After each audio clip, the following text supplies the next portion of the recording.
What's up? We are live. We're doing another Exp Testimonial today with Mr. Mike Collier, and Mike is he's out of Florida. He's in the what they call the Disney Circle, right? Did I say that right? The Disney Circle, the Disney bubble. the Yes. Disney bubble.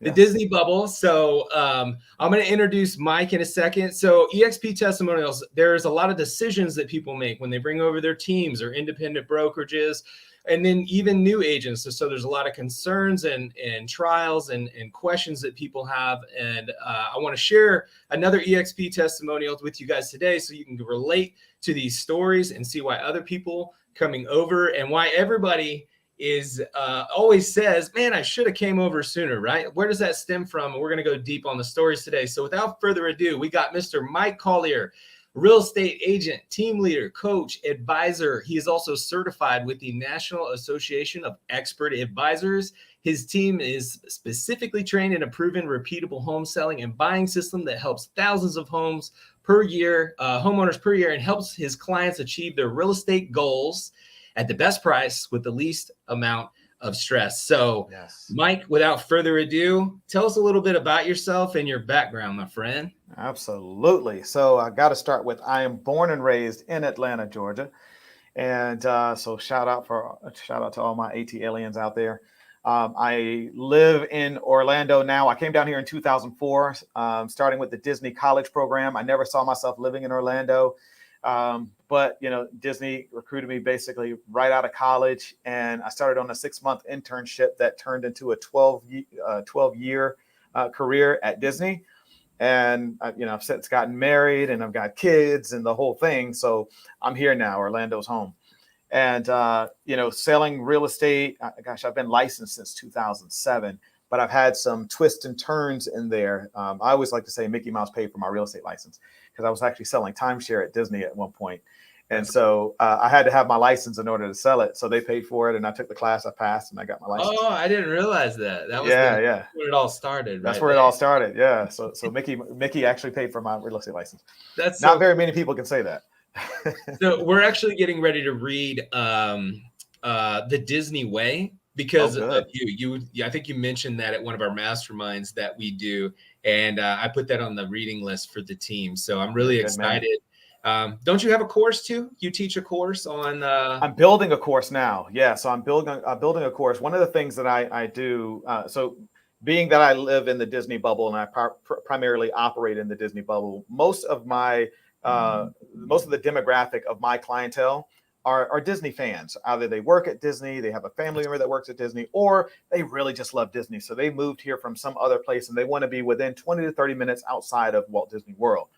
I myself live 10 minutes away from Walt Disney World. So that's easy. I was there as a 12-year cast member. I speak the language. I do all the stuff. So when I'm speaking to a prospective family that I'm either helping to sell a home or buy a home, what I let them know is that I bring the Disney guest service into the real estate transaction. And when I say that, someone who understands Disney gets it. Like that's like there's a period at the end of that sentence, and I don't have to say anymore. They're like, "You're my guy." All right, they get it. And so when you start understanding what Disney does at such a high level and how they build such a high affinity for their not just product and their places, but also the service that they provide, it starts making you wonder, how can I do that in my own business? Like, how can I get people to go, man, I love that place. Oh, you've got it, or, hey, I love the Barnhill team. I would love to do business with the Barnhill team. You've got to do business with the Barnhill, right? Like, and then, next thing you know, they're walking around with your logo tattooed on their skin. I don't know how soon that might happen, but I'm just saying. Yeah, I know. We were reading Raving Fans, and they said that there's good reviews, right? And past clients who you've done well with, and he said then there's people that will protect the brand, like they'll defend it, right? That. Yeah, and I like that too. So we're going through a lot of that kind of stuff. So let's dive in, man. And you came with some unique abilities coming out of the Disney space and the ecosystem, which I think is really cool, and excited to see that course, by the way. So you were making this decision to get into real estate. You came to EXP as a new agent. Talk to us about that. You got done with school. You're looking at, I'm sure you looked at a couple different brokerages. Break down that process, and what were you kind of looking at? Yeah. So, and like most agents, you come out or before you even get your real estate license, knowing that you're going to get your license at some point. Obviously, you're looking at different brokerages, and maybe some people who work over at this brokerage or that brokerage. And at the end of the day, you want to do what's best for you. You want to do what's best for your family, but you're also looking for good training. At the end, I think training and support are really all agents are asking for. They're not really asking for a bunch of stuff. Because if you have the right training and you have the right support, then you don't even necessarily have to go looking for leads per se, because with the right training and the right support, you're actually going to know what a lead looks like. And what does a lead look like? Well, if you're looking for buyer leads, just find people who don't own a home. I looked at 7 brokerages and did I lose your sound? Oh, I don't know. I can still hear you. What was I missed that part. You had your finger up. What did you say? Oh, no, I was just saying that, I said, if you're looking for buyer leads, just find people who don't own a home. Right? Yeah. If they're renting a home, if they don't own a home, they're a buyer. If they own a home, they're sellers. There you go. So go find more people who have roofs over their head or want a roof or a permanent roof over their head and start having conversations with them about real estate. Right? Now, obviously it goes deeper than that, but it's not so much about the leads, but learning how you can have, I teach my agents how to turn more conversations into real estate conversations. Totally. And so, coming out of Disney, I acted as a spokesperson, what we call a Disney ambassador. So I was a representative, a global representative for Walt Disney World on a global scale. Cool. And it was really, really cool. And I got to see the company at a really high bird's eye view, because as an ambassador, I was selected to become an ambassador by the executive steering committee for Walt Disney World. So it's the president of the company and the executive steering committee who are the ones who kind of look at this final tally of people who they have on this roster and go, right, we select this person. And so because of that, I sat in really cool meetings and worked out of some really cool offices. And, like I said, that's where I really began understanding the Disney way. I understood just seeing it from that level, seeing how people respond to Disney and the affinity, the love that they have for Disney. People will have Christmas trees in their house, and like they'll put 3 trees up and 2 of them are Disney trees. And then the Christmas, the regular Christmas tree is like out in the front. Those are somewhere. Fans. Those are fans. Those are the real fans, right? That's so it's cool, like, what can you do to create that kind of stuff? And so, coming out of Disney, that's what I brought into real estate. But like I said, and a little bit of it, and we'll probably get into it, but it wasn't all magic. It wasn't all magical coming out of Disney to where I am now. There were some ups and downs along the way. Totally. Well, I can tell, man, you've been touched by the Disney magic. So you always have that aura about you. You're always smiling. And so I can definitely tell you carry a lot of that with you, man. So that's cool. So let's go back real quick. I want to really dissect the decision-making process. So I like the fact that you brought up the leads, because a lot of brokerages, I think, try to pitch these leads. And I don't think you have a lot of ownership in your business as you start to scale. And they were pitching that down my throat too, a lot of the bigger names and brands. And they were like, we got leads, which is great. I know a lot of people like to come on my team because of leads, but I don't think that that's the end game. We want to learn how to self-generate these leads. So we're not relying on the Zillows. We're not relying on I know people that have not come over to our brokerage because of the partnerships they're locked into at their current brokerages, the contracts they sign, and the leads and things that they're paying for, which is great. I mean, that might be great for them, but what if that all goes away? You have no control over that system. That's exactly right. Yeah, when you handcuff yourself to a third party like that, you lose a large part of the control, which is one of the reasons why you became an entrepreneur in the first place, right? You want to have control over your business and your results, but if you handcuff yourself to a third party that's experimenting as the market shifts, right? And going with very big experiments like Zillow did, right? And where they could stand to lose, billions of dollars. If you start building your business on that platform, it could go, and it could go bad. It could go bad. It could go well, but there's a lot of different models, and I don't think that's one of them. But yeah, going back to the decision model or decision-making process, like so for me, when I left Disney, I was already making good money. I was making somewhere in the mid 300s, just because of the sales team that I was on. It was a very elite sales team that I was on. After I stepped away from being a spokesperson, I did go into sales. That's how I started selling Disney's version of timeshare, what we call Disney Vacation Club. But I was selling Disney Vacation Club on board the Disney cruise ships. So I was sailing all over the world, and I'm selling at a very high level within the company. And I like to tell people I've been as far west as Alaska and as far east as St. Petersburg, Russia, and almost everywhere in between. That's cool, man. Yeah. And so I did not, when I left Disney, I was not looking at, I guess I considered like Keller Williams and Coldwell Banker and all that kind of stuff. But what I dove into was flipping homes. Right. I started real estate investing. And so I was flipping homes and I ended up doing some wholesaling as well. Yeah. And when I was wholesaling, that was when I realized how important it is to be with the right people and have surround yourself with the right culture. Yeah. Because I did not have that. If you've ever watched The Wolf of Wall Street? Oh yeah. Yeah. My office was very similar to that. It wasn't the best, right? I mean, yeah. The way that they motivated people wasn't not the way that I'm motivated. I'm very much a person with integrity that holds a very, that's one of our core values of my team, right? Integrity, making sure that you mean what you say and you say what you mean. You're going to do what you say you're going to do. Yeah. Totally. And so, when you're in a culture or environment where it's just like sell at all costs, you have to be like, ultimately you have to be in the right space. You have to be in a good place where you are aligns with who you are. Yep. And I started realizing that was not where I was. And a good friend of mine told me about EXP. And he's like, listen, man, you're not happy with where you are. You sell more real estate than I do. You should really check this out. And keep in mind, so I was actually an owner in the wholesaling company. So I had actually gone from being an acquisition manager to a partner in the company. So I had some ownership there.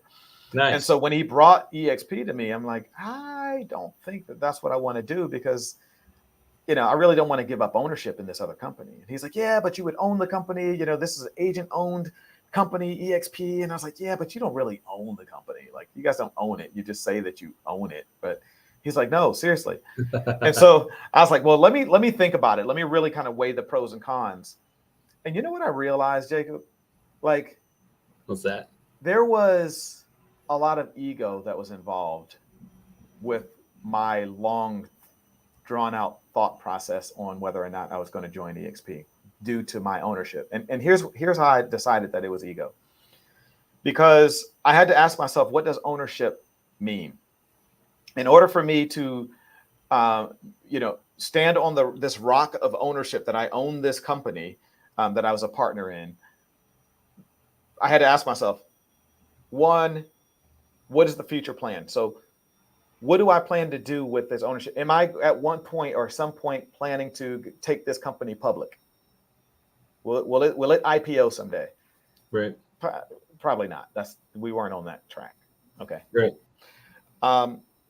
Was I at some point wanting to build this up to a point where I could now sell it as a sellable asset and hope to make more money, not just break even, but actually make money in the process?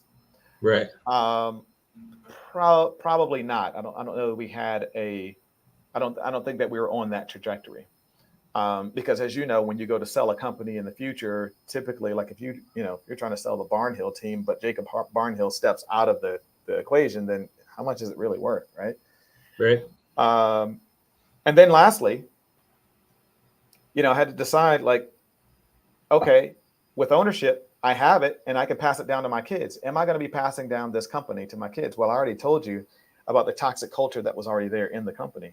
And so that automatic answer to that last one was no. And so if all three answers to my questions were no, then what did ownership mean? All it did was appease my ego. Right. It felt good to be able to say that I owned a company, but that was right. all. And Yeah. so with that, yeah. Go ahead. Ego can get it. Yeah, definitely. Ego can get in the way, man. So you went through a really unique scenario, I think, coming from a situation like that. And actually, that's a huge focus for us, creating opportunity with wholesalers, with a lot of regulation changes around the way they're able to market properties. A lot of them are looking to get their license. So that's really cool that you came from that space like I did. I wanted to do more of my own deals, and I just found more, 90% of the opportunity. They were calling my signs and they were tire kickers, right? And I was like, why am I not listing the house, right? So true. So they shop with me. So this is cool stuff, man. So, all right. So weren't you scared as a new real estate agent coming over to a cloud-based brokerage? I wasn't sure exactly what that meant, right? So at the wholesale company, we had an office. And then I was told that I wasn't going to be necessarily needing to work out of an office. And that was very, very weird to me. And I knew that I didn't feel like what I didn't want was to be in a place where they told me that I had to come into the office, right? Like you got to put in desk time or whatever they call it, like desk duty, and you got to do that for however many hours per week or whatever. Especially if I wasn't coming over on a team, if those are the team rules, then that's one thing. But like if you're just going to be working for, insert big box brokerage here, right? Like that's not what I was wanting to do. So, but I like the flexibility of at least being able to go to an office if I wanted to. Right. But when I didn't have that, as I was thinking about this, that was actually one of the things that kind of weighed on me. But then I started thinking, you know what? With this metaverse thing that they have, with this cool thing that they have, I can go in there. And what did I say that most agents want? Training and support. Yeah. So if there's a place where I'm able to log in and literally get live training from not people who are out of the business for the last 20 years and don't have their ear to the street, right? But people who are actually very high producing agents who are simply opening up their playbook and giving, and then there's over 50 hours of that available in that ecosphere where pretty much any time during the day, if I wanted to log into a training, I could literally put it on my calendar and go take a class and really start to not only just learn this stuff, but then implement it and then come back in there and even ask questions about, am I doing something right? Am I doing it wrong? That was what gave me a lot more confidence than I had going forward because I just didn't know. I just didn't know that was even available. Go ahead. And I was just going to say, and then when we started talking about, okay, well, with every deal that you sell, like you get stock. And it's a publicly traded company, and it's I started hearing all this stuff. I'm like, wait a minute. So this is more than just selling real estate, because at the end of the day, let's be honest, like we can sell real estate anywhere, right? If the only reason why I'm coming here is to simply sell real estate, then I can really do that anywhere. But if I'm a wealth-minded individual, if I'm an entrepreneurial agent, as I like to say, I say this EXP model attracts the entrepreneurial-minded agent. This is not the employee-minded agent. The employee-minded agent is the one who shows up and thinks that just because they show up, good things are going to happen, right? And somebody's going to give me some leads, and as long as I show up, I'm going to get a paycheck. That's not how this works, right? You go get it, you go grind it, but you're going to find yourself around other people who are thinking outside of the box, and they're treating this like a business. Yep. And so once I aligned with a great group right here out of Orlando, the Alliance Group.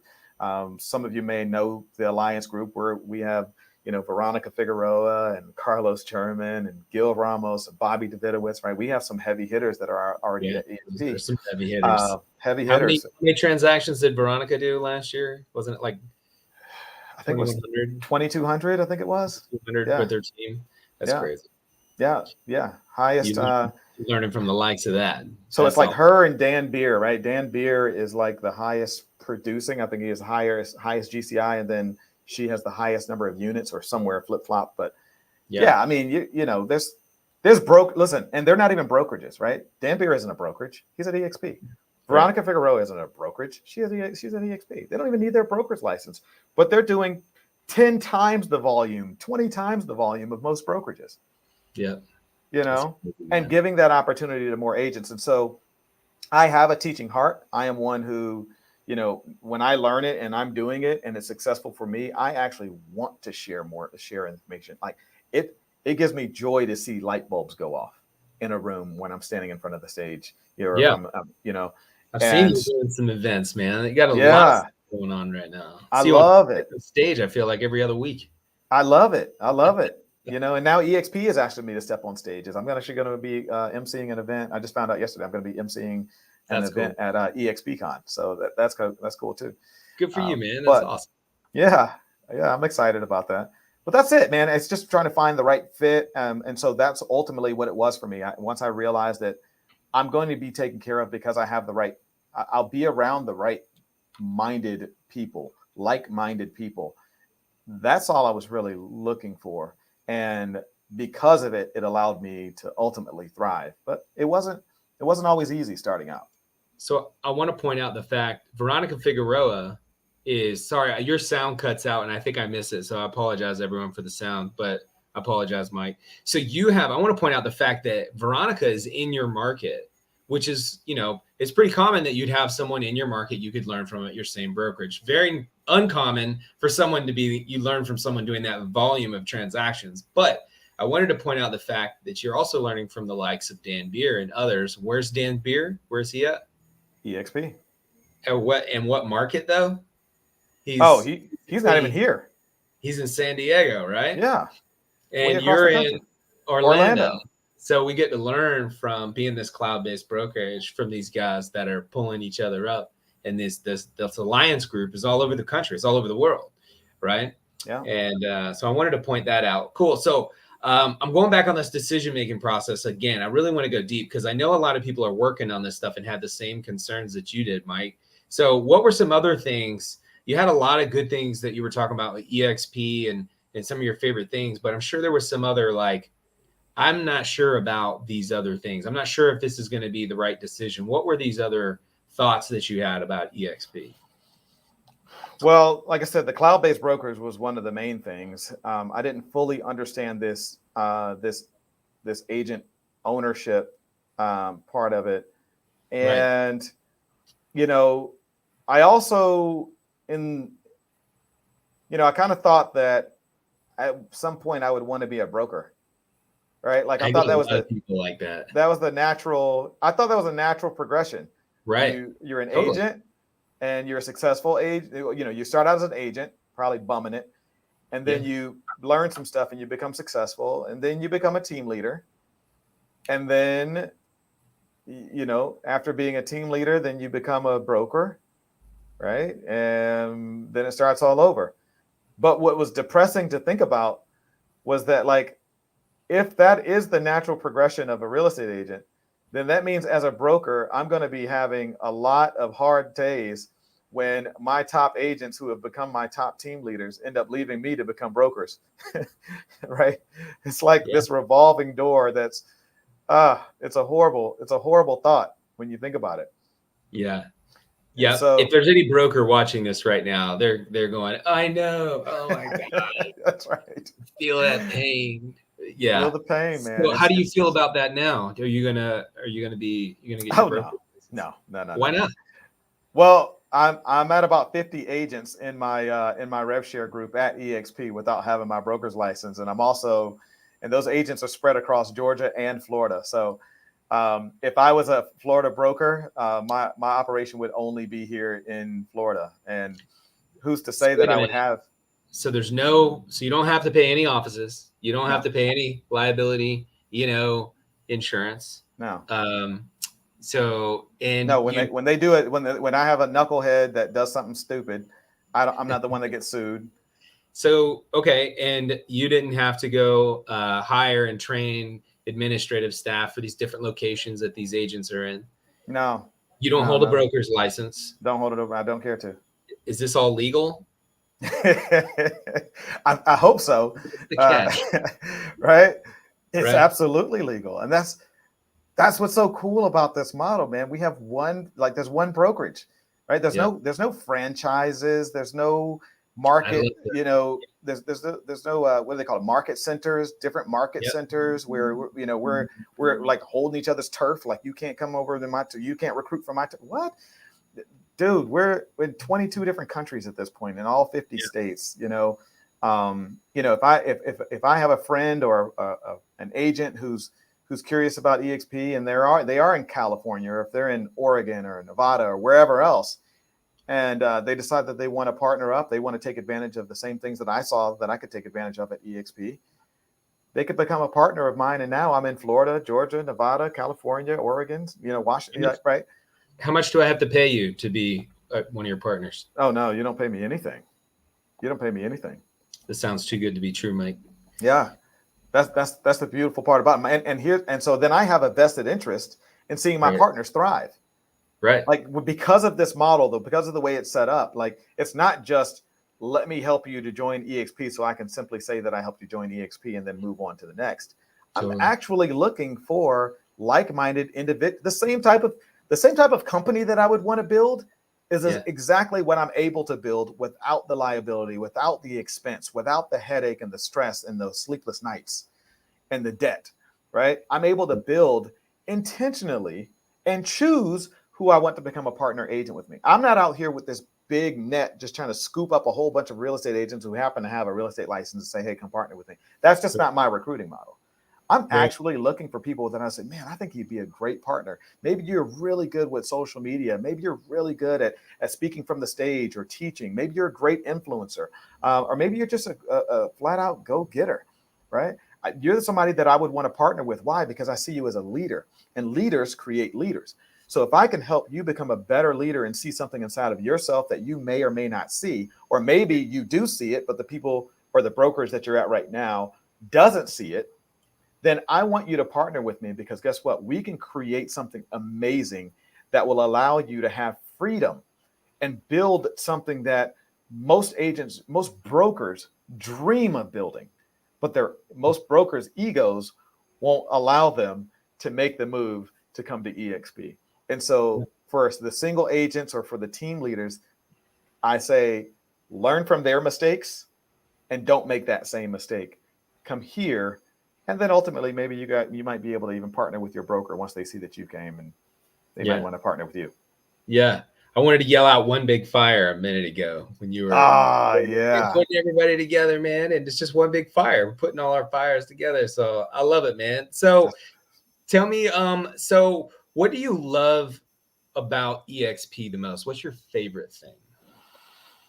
Oh man. My favorite thing is that you get to build what you want. I tell agents who are trying to figure out this model all the time. So like, I want to do commercial though. You can do commercial. Right. Yeah, but I really want to do like, new construction, or I'm all about my veterans, or you know what? I don't really sell a whole bunch of real estate because I'm like, in the community, and I'm really into this like charitable organization that I'm a part of or that I created. And I really just want to focus on that, but I have my real estate license. Perfect. You know what we call that? An influencer. Yeah. We want you to be a community leader. I want you to be a community champ. I want to partner with people who care more than about just selling real estate. Right. I want people who care about people. And so my favorite thing about EXP that I've truly embodied in my organization is that I build and I go deep with my community, with my group, my partners. We're on multiple calls a week, and it's not out of obligation. They truly want to be there. When we don't have some calls, they're like, man, I missed these calls. Our calls start out with prayer, and then it flows into blessings. And I ask them, hey, give me your burning blessings. What have you done? What happened? Burning blessing is what I call them. And I'm like, go ahead, jump in there. They take themselves off of mute, and they're like, oh, I had a closing yesterday. Oh, I just put somebody under contract. But you know what else? I also hear, man, I got a chance to spend some time with my mom. She came in this weekend, and it was just great. Or we celebrated my son's 10th birthday. We had a big old birthday party for him. Like, those are blessings too. I don't want to just hear about production. I want to get to know you. I want to be a part. I want this to truly feel like, somewhere that you can have peace and feel freedom.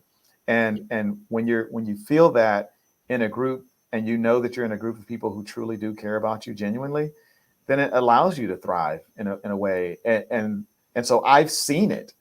I've seen how agents have come in. I've been at EXP since January 2019. And that was my next question. I was like, all this stuff, man. You've only been here since 2019. That's 2019. amazing. Good 2019. job. I've seen the transformation from some of these agents that have come in and partnered with me. I've seen it.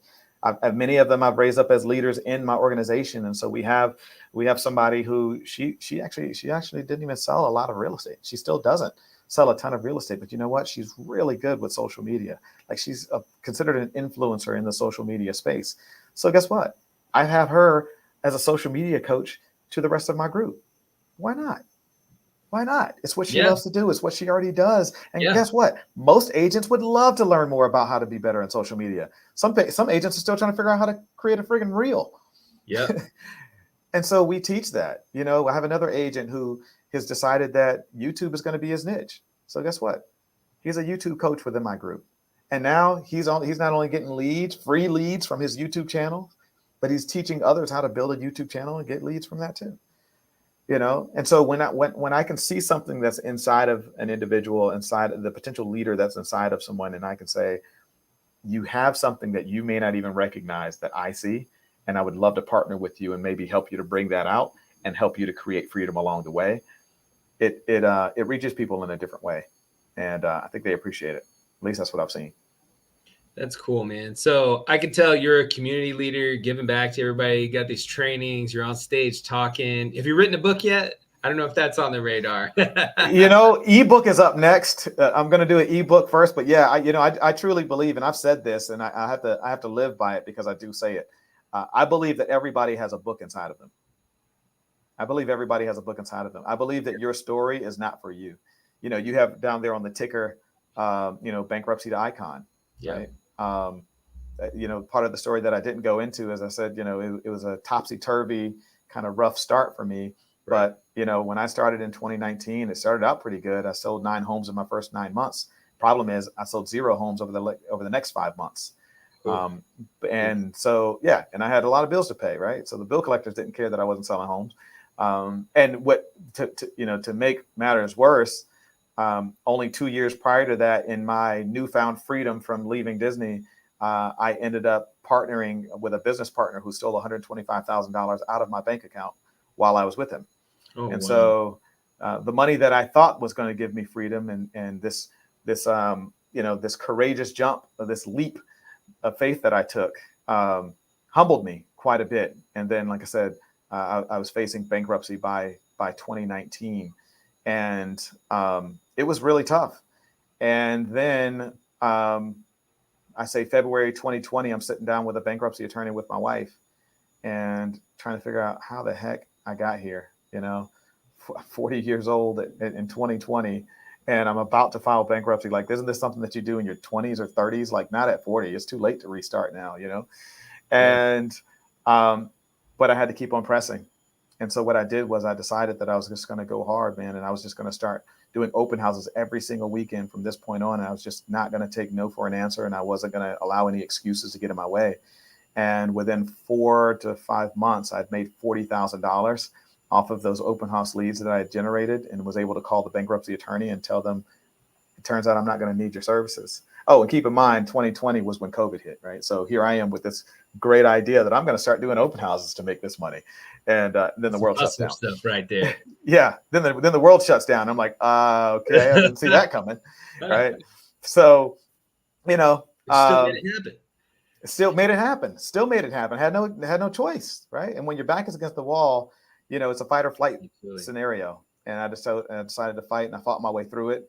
And so, I ended up selling well. By the end of 2020, I'd made $200,000 in GCI, and last year I did about 275, and we're continuing to go up. Last year I hit Icon at EXP. So congratulations. The $16,000 that I paid in my cap to EXP, they gave it back to me in stock, right? So it's pretty much like I made.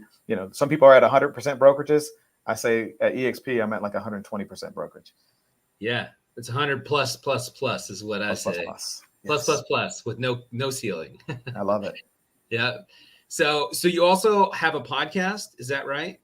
Yeah. So Mike Collier Live is the name of my podcast. I do that, and I do very similar to this. I talk to other leaders, community leaders, to have those conversations. And so I'll talk with influencers, community leaders, agents, anybody who has a story. Again, I truly do believe that your story is not for you. So it's we play small when we don't share our story with other people, because sometimes people are able to see themselves in you and in your story. And when they can see themselves in your story, then they can be inspired by your trajectory and your path. And and when they see that and they're inspired, then it allows them to be bigger than they have been before. But by them being bigger and showing up, not just showing up, but showing out, then they're able to inspire more people to share their story, to be inspired, to be bigger. And it's a loop. Stories are Just keeps on everything, man. Yeah. Stories sell. I teach my guys, be a collector of stories. Use your story, my story, other agents' stories, Yes. right? Everything Yes. is a story. And if you share stories are so impactful. People are going to relate to them. They're going to remember those stories. It's just so much more relatable. Be a collector of stories, man. I love it. I love what you're doing, Mike. How about you got 50 in your organization? Yeah. You're speaking. You're about to write a book. It sounds like you got a podcast. What else am I missing, man? What else you got going on? building a team, teaching them how to build their business, looking to create more freedom for the family so I can travel more and watch my kids grow up. I want to do a lot of this stuff and get a lot of these things in place and have passive income flowing in before my kids get to the point where I'm having to drive them around all the, practices and all the stuff. And daddy's got to work, so I can't be at your ball game kind of stuff. I want to create freedom so that they can see that entrepreneurship is worth it, but you got to pay the price. You got to put the work in. Yep. Spoken like a true leader of the family right there. I teach my kids the same stuff. Daddy and mom are working hard right now, but it's gonna be worth it. It's gonna be worth it. Yep. Well, good stuff, man. How do people get a hold of you if they want to talk to you about EXP? Yeah, www.themikecollier.com. You can see that right there on the screen, at the Mike Collier. That's where you can find me on IG and Facebook, the Mike Collier. So yeah, reach out to me, www.themikecollier.com.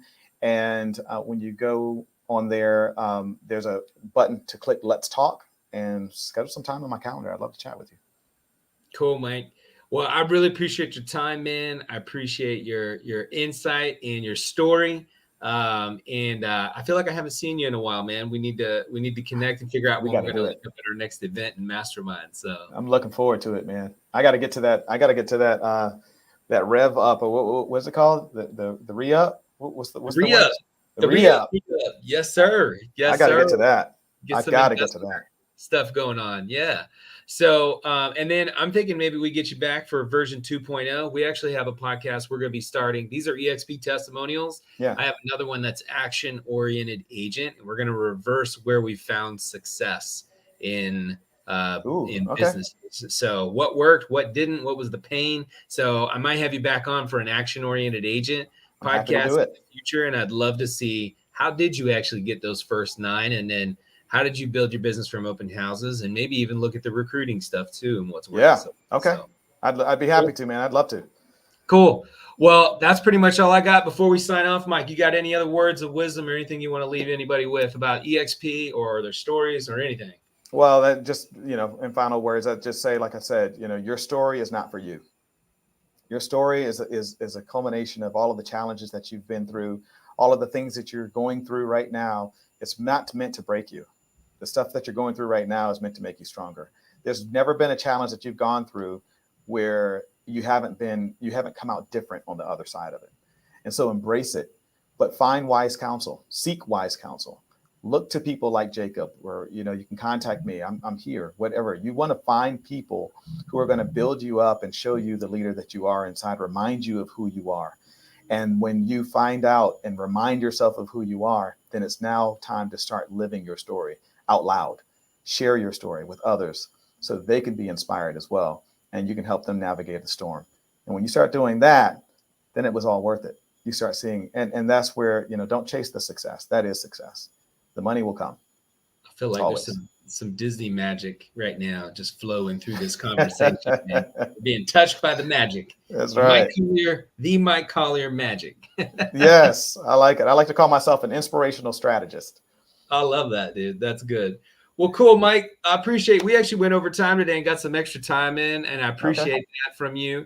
So thanks again. I look forward to having you again, and I look forward to seeing you. If anybody needs to reach out and talk about EXP, reach out to Mike, and he'll show you what they're doing and how they're crushing it with their team down there in Orlando and all over the country. So thanks again, Mike. I appreciate you. We'll see you soon. Talk all soon. right. Peace. Peace.